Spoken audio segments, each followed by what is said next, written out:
Di sini saya akan menjelaskan latihan soal BTKL. Yang pertama ada kasus 1, yaitu kasus ini menggunakan metode premi lembur. Diketahuinya yaitu hari kerja normal Senin sampai Jumat. Yang kedua, jam kerja normal 8 jam sehari. Upah reguler dan lembur $5 per jam. Premi lembur 75% dari tarif upah.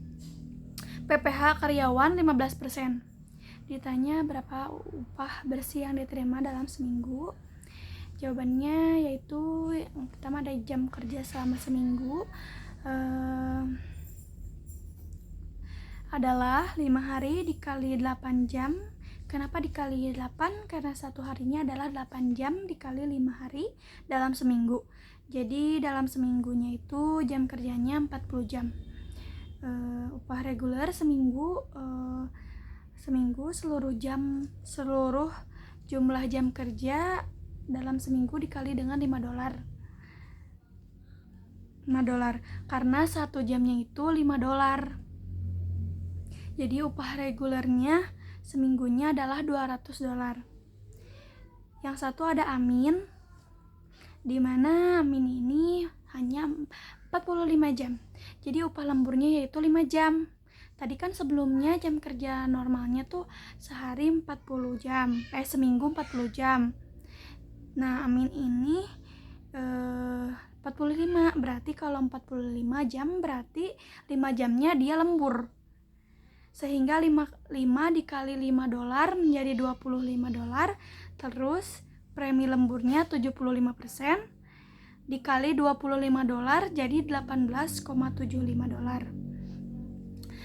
Sehingga total upah kotornya yaitu $200 atau upah reguler seminggu ditambah dengan $25 yaitu upah lemburnya dan ditambah dengan premi lembur $243,75.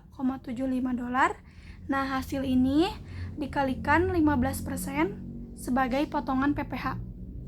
Hasilnya adalah $36,56 dan upah bersihnya didapetin dari upah kotor dikurangi dengan potongan PPh sehingga hasilnya $206,19. Untuk upah Amin dalam seminggu yaitu $206,19. Yang kedua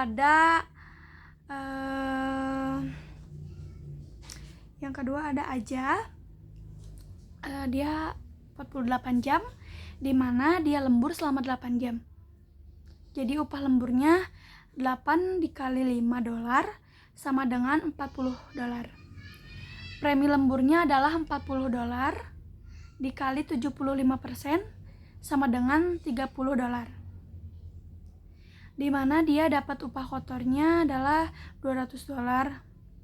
Upah per minggu regulernya ditambah $40 ditambah $30 sama dengan $270. Nah, $270 ini dikali dengan 15% dengan potongan PPh yaitu $40,5 sehingga dapat upah bersihnya $270 dikurang $40,5. Hasilnya jadi $229,5. Jadi yang dia dapat yaitu $229,5. Yang ketiga ada Ara, 40 jam. Kalau dia hanya memenuhi upah reguler selama 1 minggu berarti dia nggak dapat upah lembur. Jadi upah kotornya $200 karena 40 dikali $5 potongan PPh-nya $200 dikali dengan 15% sama dengan 30. Jadi upah bersihnya adalah upah kotor dikurangi PPh di mana $200 dikurangi $30 yaitu $170. Jadi dia mendapat $170. Yang terakhir ada Ason, di mana Ason ini hanya 38 jam.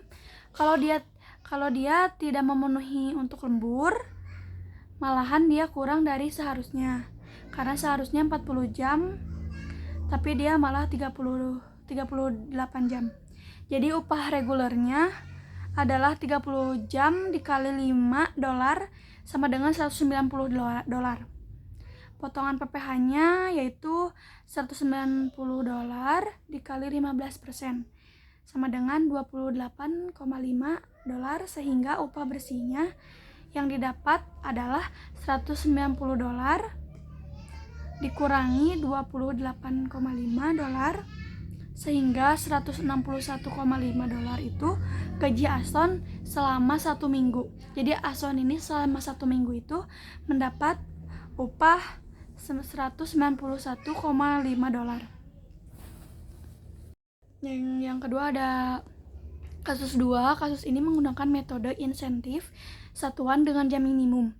Diketahui waktu produksi 10 menit per unit, upah pokok 150 per hari atau 7 jam. Yang ditanyanya adalah upah kotor selama 5 hari. Nomor 1 adalah Wilby dengan 134 unit.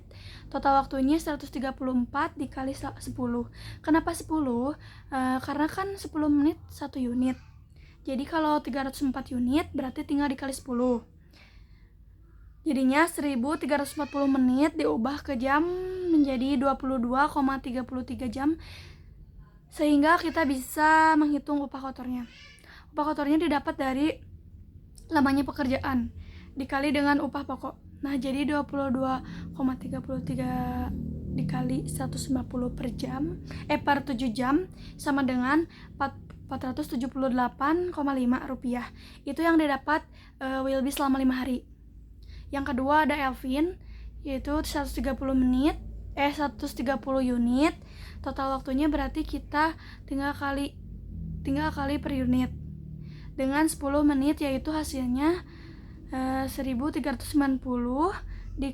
dikonversikan ke jam jadi 23,17 jam, sehingga upah kotornya adalah 23,17 jam dikali 150 per 7 jam sama dengan 496,5 rupiah. Yang ketiga ada Naiza dengan 130 unit. Total waktunya adalah 130 unit atau unit yang dihasilkan dikali dengan waktu produksi, yaitu 138 dikali 10 sama dengan 1380 menit. Dikonversikan ke jam yaitu 23 jam. Sehingga upah kotornya yang kita dapat adalah 23 dikali 150 per 7 jam sama dengan 492,86 rupiah. Terakhir ada Kila, yaitu 140 menit. Total waktu yang digunakan adalah 146 dikali 10 sama dengan 1460 menit. Dikonversikan ke jam yaitu 24,33 jam, yaitu upah kotornya yang didapatkan adalah 24,33 dikali 150 per 7 jam sama dengan 521,36 rupiah. Nah, jadi diterima Kila selama 5 hari yaitu 521,36 rupiah. Yang selanjutnya ada kasus 3, di mana diketahui upah dasar 150 rupiah per 7 jam atau per hari. Tarif upahnya adalah 2 rupiah per unit jika keluaran kurang dari sama dengan 12 unit per jam, dan 3 rupiah per unit jika keluaran lebih dari sama dengan 14 unit per jam. Metode ini menggunakan Taylor Differential Piece Rate Plan, di mana menghitung dengan jam minimum dengan menggunakan tarif tiap menit untuk jumlah minimum per jam dan menggunakan tarif tiap menit untuk jumlah maksimum per jam. Jadi ini ada minimum dan maksimumnya. Seperti diketahui kurang dari sama dengan 12 unit dan lebih dari sama dengan 14 unit. Jadi ditanyanya upah kotor dalam 1 hari. Yang pertama ada Wilby mendapat 12 unit, dimana berarti dia kurang dari sama dengan 12 unit yang dihargai atau dibanderol Rp2 per unit, sehingga 12 dikali 2 sama dengan Rp24 dikali 7 jam, karena kan dalam 1 hari dia jam kerjanya 7 jam, sehingga yang didapatnya adalah Rp160 per hari. Jadi Wilby ini seharinya Rp168 per hari. Yang kedua ada Elvin dengan 11 unit, 11 dikali 2 tetap dikali 2. Ini tuh tetap dikali 2 ya, karena kurang dari sama dengan 12 per unit. Per jam sama dengan Rp20 dikali 7 jam sama dengan Rp154 per harinya. Jadi Elvin ini mendapat Rp154 per harinya. Yang ketiga ada Naiza 10 unit, dimana tetap dikali 2 ya, karena kurang dari sama dengan 12 unit. 10 dikali 2 sama dengan Rp20 dikali 7 jam sama dengan 140 hari. Jadi Naiza ini perharinya mendapat 140. Yang terakhir ada Kila dengan 13 unit. Ini tetap dikali 2 karena kayak tadi ini dia gak masuk ke kurang dari sama dengan 12 unit, tapi dia juga tidak memenuhi syarat untuk masuk ke perhitungan Rp3 per unit, dimana harus lebih sama dengan 13. Sementara Kila ini hanya 13 unit, berarti kita akan menggunakan perkalian yang kedua, yaitu Rp2 per unit. 13 dikali 2 sama dengan Rp26 dikali 7 jam sama dengan 182 hari. Jadi Kila ini perharinya mendapat 128 per hari. Yang terakhir ada kasus 4. Kasus ini menggunakan metode premi lembur juga, yang dimana diketahui hari kerja normal Senin sampai Jumat. Yang kedua, jam kerja normal 8 jam per hari, upah reguler dan lembur $5 per jam, dan premi lembur 75% dari tarif upah, PPh-nya 15%. Yang ditanyanya upah yang diterima dalam seminggu, dimana kita harus menghitung dulu jam kerja selama 1 minggu, terus upah regulernya berapa.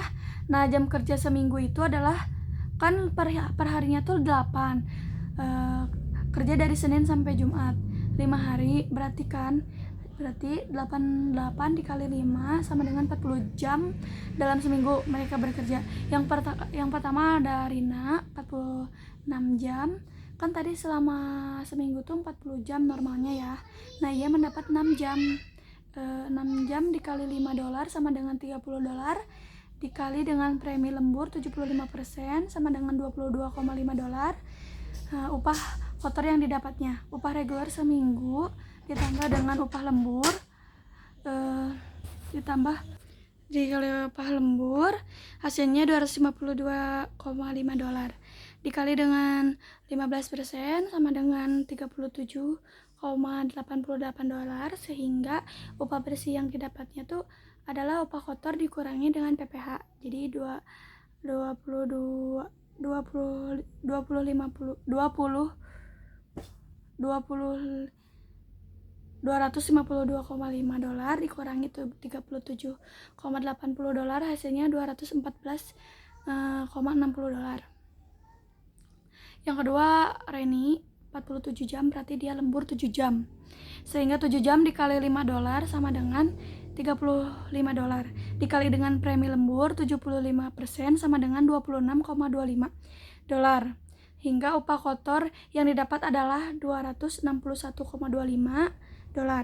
Dari mana ya? Dari tadi tuh yang upah reguler selama seminggu ditambah upah lembur ditambah dengan premi lembur, sehingga PPh-nya dikali 15% sama dengan $29,19 sama dengan 222,6.